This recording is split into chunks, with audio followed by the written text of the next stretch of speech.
This is the Investor Connect podcast program. I'm Hall T. Martin. I'm the host of this show in which we interview angel investors, venture capital, family offices, private equity, and many other investors for early stage and growth companies. I hope you enjoy this episode. Investor Connect is a 501c3 nonprofit dedicated to the education of investors and startups for fundraising. Please consider donating $100 to the program to help others in their investor and entrepreneur journey. You can find the donate button on the investorconnect.org website. Well, hello, this is Hall Martin with Investor Connect, today with Hernan Haro, founder and general partner at MrPink VC. MrPink is an early-stage VC fund that invests in founders located in Colombia, Peru, Chile, Argentina, and Uruguay. VC investment in Latin America will exceed $10 billion this year, more than 2x the levels of 2019 and more than 20x 2016. Mexico and Brazil take 3/4 of the total pie. MrPink is focused on CAPUC, where there is a huge need for seed capital. Hernan, thank you for joining us. Thank you, Hall, for having me. Great. So tell us more about your background before investing in early stage companies. Yeah, my background is really engineering as an entrepreneur. I started my career here in Argentina. I work in several startups. First in pure engineering, like positions like coding, like hardcore coding, backend and front end, all those things. Then move over to product, and at some point, I decided I really wanted to get into the entrepreneurial scene. And back then, in 2008. There were no venture capital funds in Latin America, which is hard to believe, but it's the reality. So I hacked my way into the Silicon Valley. Right? We were just chatting with you about how like being in the Silicon Valley doesn't make sense now, but it did back then. So I moved to California. I got my MBA at UC Berkeley. I started my first startup there between my first and my second year. That didn't work, but it was fun and experience. And after graduation, and I joined as late co-founder to another California-based startup called Pulpo Media. I was the COO, and we grew substantially. We got acquired a few years later in mid-2014 by a public company called Entravision.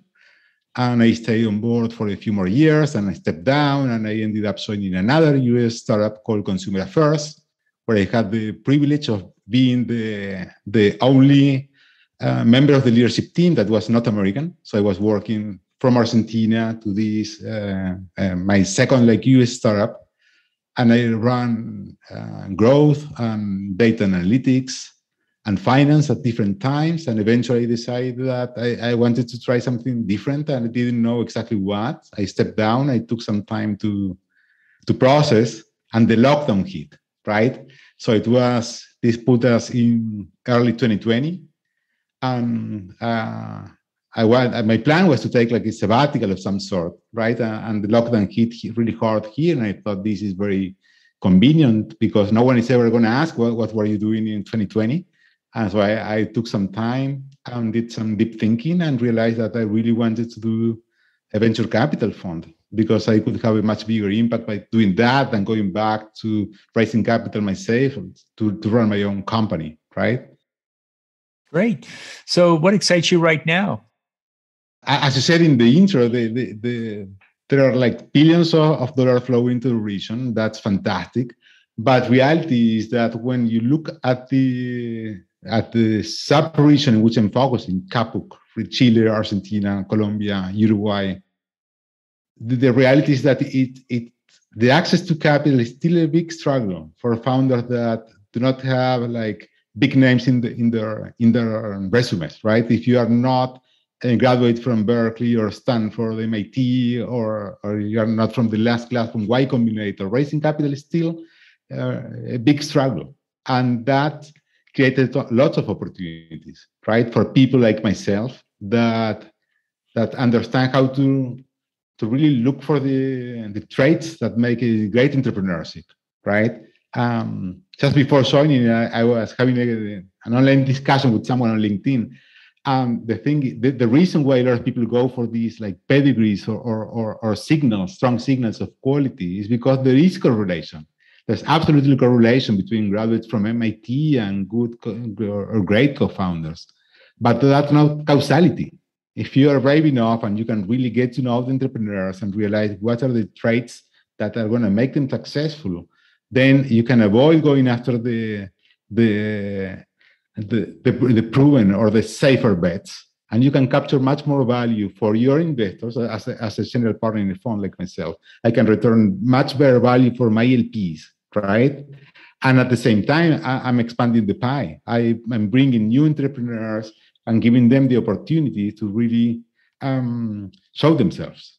So that's what makes me exciting right now, right? That's what keeps me up at night, how I can keep doing this at scale, right? Great. So you see a lot of startups and investors in Latin America. What's your advice for people investing in startups there? What do you tell them to do before they write that check? It's still challenging to raise capital here, right? So I would say that fundraising abilities is even more important in LATAM than what it is in the US, right? And some people can be coached into becoming like successful fundraisers. Others will have a much harder time, right? My fund is a proof of concept fund, only like $10 million. So I definitely need like bigger funds, like investing downstream. So you need to make sure that the team, the founder, the CEO in particular, has what it takes so he can keep fundraising like long after the Series A, right? Then keep in mind most of the countries in South America are very homogenic in some way. Like we're much more homogenic than if you look at Western Europe, for instance, like moving from Spain to Italy. It's a completely different game. If you move from Colombia to Peru or Argentina, it's not that different, but there are still some nuances. So in highly regulated industries like health tech, for instance, just to name one, you need to be careful and make sure that the solution that the startup founders are pushing to market can really be implemented in these other ecosystems. Great. Then what's your advice for people running startups? What do you tell them to do before they go out to raise funding? They need to get the story straight, right? And I'm a big fan of building credibility, right? And I actually use the model from Franz Frey. He talks about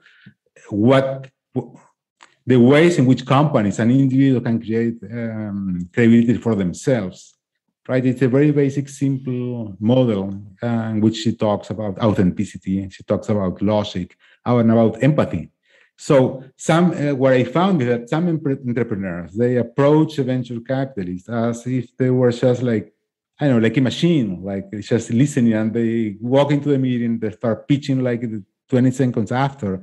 And you need to create some rapport, you need to create some connection, because at the end of the day, this is all about like people, trusting people and investing in other people, like LPs investing in fund managers and fund managers investing in startups. So do not overestimate the importance of having like a solid story and being a good storytelling, right? I think some people, probably the first-time founders, may just assume that the deck is everything. And I actually, for instance, I don't use a deck for my own fundraising, and I don't like entrepreneurs using a deck when they try to fundraise for my fund. Well, let's talk about the state of investing in Latin America. How do you see the industry evolving from here? Like closer collaboration between Latin American funds and US funds is needed, right? We still have to see like more fund of funds deploying capital in early stage South American funds, and later stage working more like hip to hip, with the same way that that venture capital fund early and later stage work in the US. That needs to be more predominant right now here. I'm doing that with some of my LPs are US VCs, and I do have like monthly touch base calls with them, but that's not the norm. I would say the international investors are getting in a little late to the party, and they are leaving a lot of like money on the table, right? They need to start getting inside early, and they are not going to do that themselves without like a local partner that they can trust. I think that's what we will start seeing the next, like, let's say 2 to 5 years, like sequoias getting very early on, much sooner than what we're seeing right now, by co-investing with funds like mine, hopefully, right? Great. And what do you think is the biggest change we'll see in, say, the next 12 to 24 months?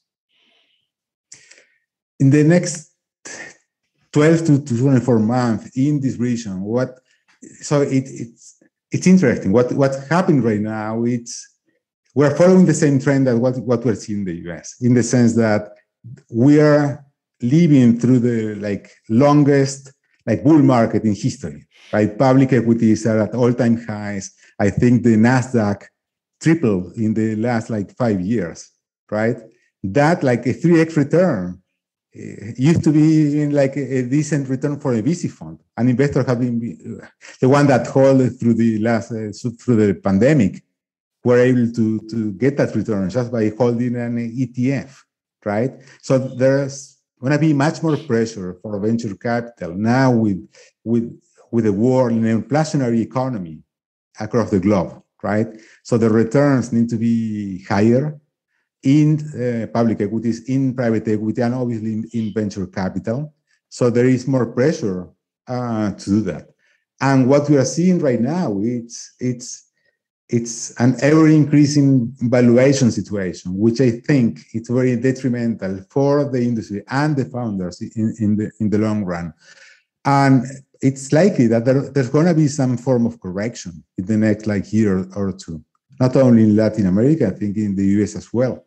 Valuations need to adjust down, because when you are seeing pre-seed valuations in the order of $20 million, right?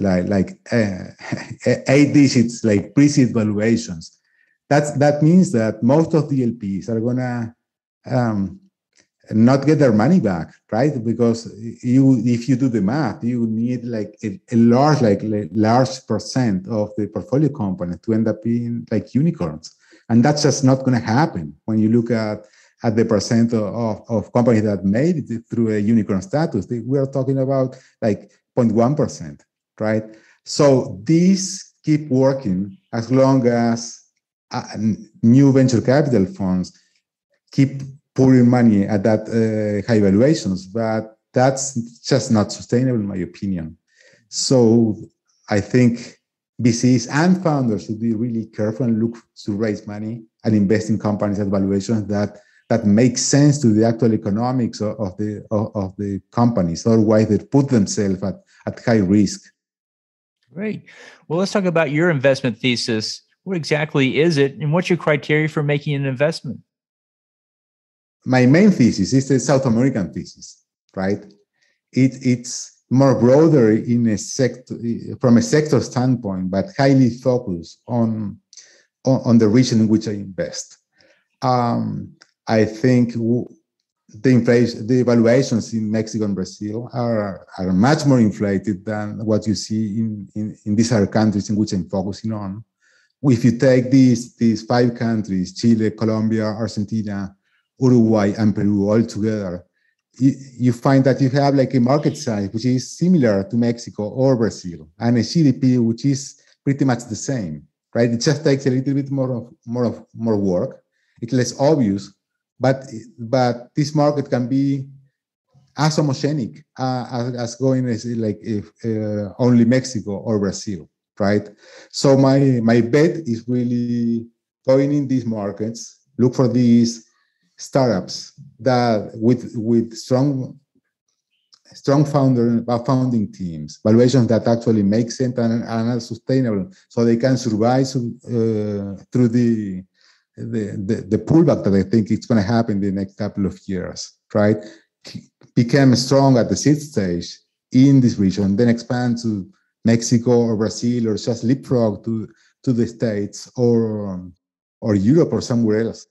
It may not be very common knowledge for most American LPs, but there has been a lot of high-level exits from a company from Argentina, Chile, South America, in general in the last couple of months. And it's not only about agtech or food tech, which kind of makes sense when you think about Latin America. There have been, for instance, the acquisition of OutZero, an Argentinian information security company acquired for $6 billion, right? Or we have Notco, a food company creating like plant-based like foods out of Chile using artificial intelligence, and they are selling in everywhere in the US and Canada. So these are like really global plays that were born here in South America. And these guys that I know like firsthand, they struggle at the time to raise pre-seed and seed rounds. And that's just absurd. So that's what I'm trying, that's the gap that I'm trying to fill, like being like smart enough to walk this region, get in early, and then help them expand and connect with these like bigger funds that can provide the capital needed to really take this global. Great. And then if we talk about the challenges for the investor in the Latin American market, what would you say is the main challenge they face there? I would say everyone is looking at the same, it's using the same heuristics, right? So they all end up like chasing the same like company. They are not looking broad enough. I think that's because a lot of these investors, or let's talk about the angels first. Most of the angels are just like people that made their wealth in other industries. They are not entrepreneurs in many cases, and they don't really know how to understand early stage investing. And many times what happened with the angels is that they think they can make the founders better, right? That they can change them. And reality is the founders are running the show. The founders are the ones that need to have the skills and the passion to really put in the hours and make this happen. And when you invest thinking that with a little piece of advice, you can really change the trajectory of the company, you're going to end up like disappointed. And I know a few like angels that deploy millions of dollars and end up with like no return, pretty much losing everything. Those people should be much better off by deploying the capital in the fund, in which you can get much better diversification, right? And then family offices, they take the same situation from the angel, but to an extreme, because they want to have control. A family office, a Latin American family office, will want to just invest, I don't know, like $500,000 and get like a fifth or a quarter of the company and one board seat, right? And be calling the shots. And that doesn't work. That eventually dries out all the passion and the energy from the founders, and they end up with a big stake in an empty shelter. It doesn't make sense. So knowing how to make educated bets on people that have the traits, even if they haven't proved themselves, because we don't have like the industry is very young, comparatively speaking. If you think about the US, even the Texas is the entrepreneurial scene. Like we are like lagging in that regard. So you can't use those easy like shortcuts or heuristics or correlation data points that this guy used to work with that guy or went to that school. You need to be able to look beyond that and create your own heuristic. Right. I hope that makes sense. Yes, it's a challenge for many investors in these spaces. So you talk about several applications and sectors. If you had to pick one or two in Latin America that you think are good opportunities for investors to pursue, what would you call out? EdTech is a fantastic opportunity right now, right? And we are seeing like a lot of success and scalability, because the education system in Latin America is keeping a lot of people outside, right? Sometimes like getting like a good like college education can be prohibited, and we are in a moment in which knowledge workers can really like work for a company based anywhere. Like remoteness is no longer an issue. I've been doing this. I've been working remotely for the last, I don't know, like almost like 15 years. And that was a little odd or unusual back then, but not anymore. And the shortage of like IT workers and data scientists and UX experts, it's just becoming worse, right? This started, I think, in the early 2000s, right, when And India was the first world region that really saw this coming and started investing a lot of money to educate their population. And with that, they were able to capture a lot of jobs from the US and fulfill and help fill that educational gap back then. In Latin America, the governments are not doing nearly enough as they should. And that's the opportunity for venture capitalists. And there are a lot of companies providing training and getting these people up to speed in 6 months to a year, just to at least be able to take entry-level positions for US companies, European companies. And that has a very profound transformation effect in the region. And at the same time, it's solving a war or global shortage of skilled resources. So it's a win-win situation. Great. That's my favorite sector right now. Sounds like a good one. So in the last few minutes that we have here, what else should we cover that we haven't? I think that this is more, I know your audience is heavily leaned toward Americans, right? Mm-hmm. So this may not be as much of a surprise or as relevant, but I still believe that this is my biggest mission right now, which is to educate the investors here in Latin America about the profound effect that investing in innovation and venture capital will have on the evolution of a region, right? If you take a look for a moment at the American public equities, and I think it's 60% of the wealth, right, of the market cap of companies come from VC-backed companies. If you take a look at Latin America, it's like 2%, right? So there's going to be a huge transfer of wealth from traditional companies, from the family offices and corporate to new entrepreneurs. And hopefully that wealth will remain, at least in part, in the hands of local investors that are willing to take educated risk and deploy capital in the new generation of companies in Latin America. Because as we all know, after these 2 years and counting of pandemic, many things have changed. Many sectors are being reinvented from the ground up. And that's an opportunity for innovation. I think this is the best time for being in venture capital. If you look at the statistics of the funds that were launched in the year 2001, right, or 2008, those are the ones those are the best vintages, right, the ones with the best returns. I think the ones launched in 2020, 2021, 2022 are going to probably exceed the returns from those years. So very exciting times. Great. So how best for listeners to get back in touch with you? So you can just reach out to me over our website. It's MrPink.VC. We get back to every single inquiry unless you want to sell me, I don't know, like a Xerox machine, right? We really get back to all of them, in particular to the entrepreneurs. And to entrepreneurs, we get back in less than 48 hours. That's our, they have our word that we'll get back to every single one, and we'll try to help wherever we can.